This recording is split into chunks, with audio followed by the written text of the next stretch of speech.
ये जो carbonated drinks हैं ये बहुत बड़ा एक थ्रेटनिंग कॉज है डायबिटीज़ का। डायबिटिक पेशेंट्स में सोर्स, ब्लिस्टर्स, शुगर कंटेंट उसमें बहुत कम हो, कार्ब्स बहुत कम लें। जो भी ज़कात डिज़र्विंग पेशेंट्स होते हैं जो अफोर्ड नहीं कर सकते, ऑक्यूपेशनली रिहैबिलिटेट करते हैं, फिज़िकली रिहैबिलिटेट करते हैं और उन्हें इस काबिल बनाते हैं कि वो अपना कोई इस तरह का प्रोफेशन कैरी कर सकें जिसे वो ये organization basically free of cost devices provide करती है। आपका सक्शन के थ्रू जो है वो डिवाइस अटैच होता है, अपने फैमिली के लिए पे बर्डन ना बने और अपने लिए कोई लाइवलीहुड अर्न कर सके। डायबिटीज़ की वजह से आपके डिफरेंट सिस्टम्स और ऑर्गन्स डिस्टर्ब होते हैं।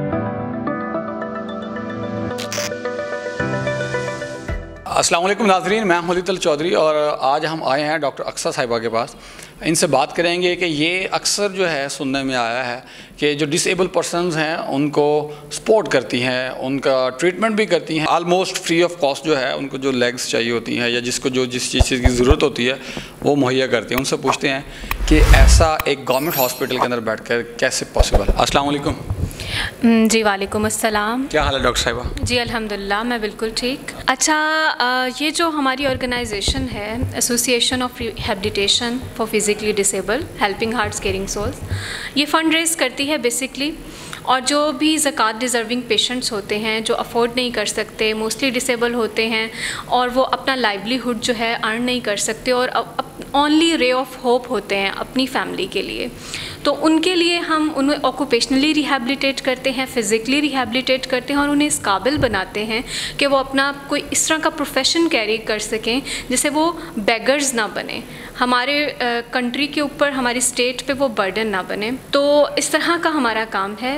ये organization basically free of cost devices provide करती है, मॉड्यूलर टेक्नोलॉजी प्रोवाइड करती है। बहुत लाइट वेट डिवाइसेस होते हैं, आर्टिफिशियल लिम्स होते हैं, आइदर वो अपर लिम हो या लोअर लिम हो, और फिर उसको हम पेशेंट को प्रोवाइड करते हैं। उसकी प्रॉपर गेट ट्रेनिंग होती है पेशेंट की और उसको ऑक्यूपेशन के लिए गाइड किया जाता है वो किस तरह अपना नेक्स्ट बिज़नेस कैरी ऑन कर सकता है या किस तरह वो अपने प्रीवियस बिज़नेस को कंटिन्यू कर सकता है और अपनी फैमिली के लिए लाइवलीहुड अर्न कर सकता है। ये मॉड्यूलर टेक्नोलॉजी क्या होती है?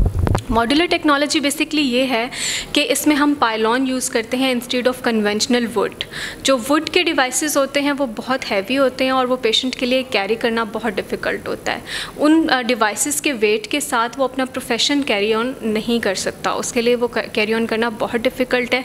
मोस्टली डायबिटिक केसेस भी होते हैं, एक्सीडेंटल होते हैं और डायबिटिक पेशेंट्स में सोर्स, ब्लिस्टर्स, इस तरह की चीज़ें बन जाती हैं कन्वेंशनल डिवाइसेस के साथ, जिसमें आप एक प्रॉपर वेस्ट बेल्ट प्रोवाइड करते हैं और साथ में एक वुडन सॉकेट होता है जो बहुत हैवी होता है। लेकिन डिस्पाइट दिस हम जो मॉड्यूलर टेक्नोलॉजी प्रोवाइड करते हैं उसे कैरी ऑन करना बहुत इजी है।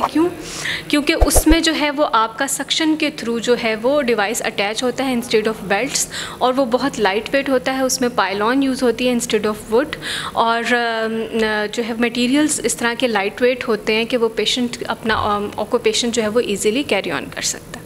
अच्छा मैम, लोग यहाँ डायरेक्ट आपके साथ कांटेक्ट कर सकते हैं या किसी वेबसाइट पर आना होगा?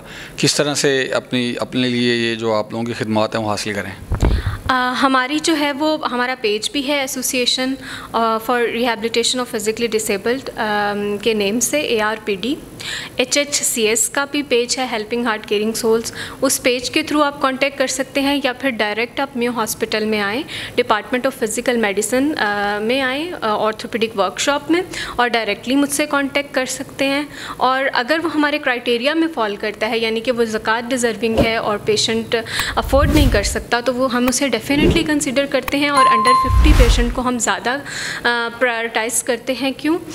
ताकि वो अपने फैमिली के लिए पे बर्डन ना बने और अपने लिए कोई लाइवलीहुड अर्न कर सके, क्योंकि 50+ लोगों के लिए फिर लाइवलीहुड की तरफ जाना, प्रोफेशन कंटिन्यू करना डिफ़िकल्ट होता है।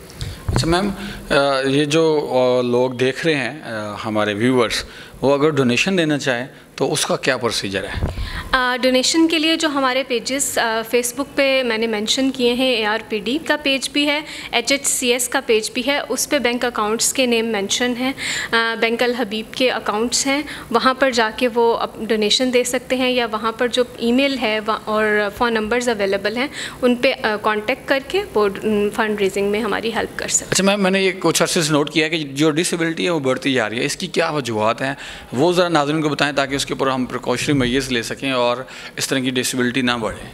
बस एक तो हमारे पास ट्रैफिक एजुकेशन में हम लैक कर रहे हैं, हमारे लोग जो हैं वो हसल बसल में और ट्रैफिक रूल्स को फॉलो नहीं करते, एक्सीडेंटल केसेस बहुत बढ़ते हैं। और दूसरा हमारा जो स्टेट है वो डबल बर्डन ऑफ डिजीज़ जो है वो कर रहा है फेस, जिसमें डायबिटीज़ जो है वो टॉप मोस्ट पे है।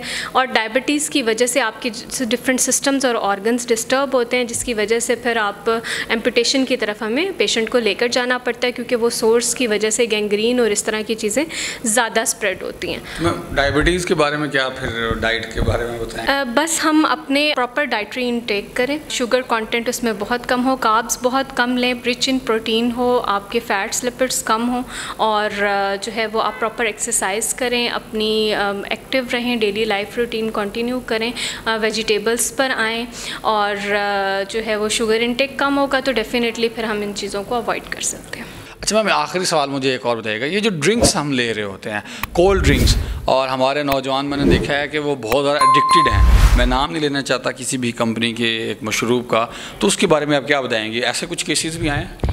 बिल्कुल ऐसा ही है। ये जो कार्बोनेटेड ड्रिंक्स हैं ये बहुत बड़ा एक थ्रेटनिंग कॉज है डायबिटीज़ का। इसमें ये चीज़ है कि आप कार्बोनेटेड ड्रिंक को अवॉइड करें ग्रेजुअली, क्योंकि एकदम छोड़ना तो बहुत डिफ़िकल्ट होता है। जनरेशन जो यंग हमारी बहुत ज़्यादा कार्बोनेटेड ड्रिंक्स पे है। किस तरह से आप कार्बोनेटेड ड्रिंक से लाइम सोडा पे आएँ, सिंपल लेमनेड पे आएँ, लेमनेड से आप जो है वो कोल्ड वाटर पे आएँ, कोल्ड वाटर से आप फिर फ्रेश वाटर पे जाएँ और फिर फ्रेश वाटर का इंटेक स्टार्ट करें। तो ग्रेजुअली आप इससे रिकवर कर सकते हैं, क्योंकि एकदम तो बहुत डिफ़िकल्ट होगा। और फ्रेश वाटर जो है वो फिर बेस्ट है हमारे लिए, हमारे डाइजेशन के लिए, हमारे डिफरेंट ऑर्गन सिस्टम्स के लिए।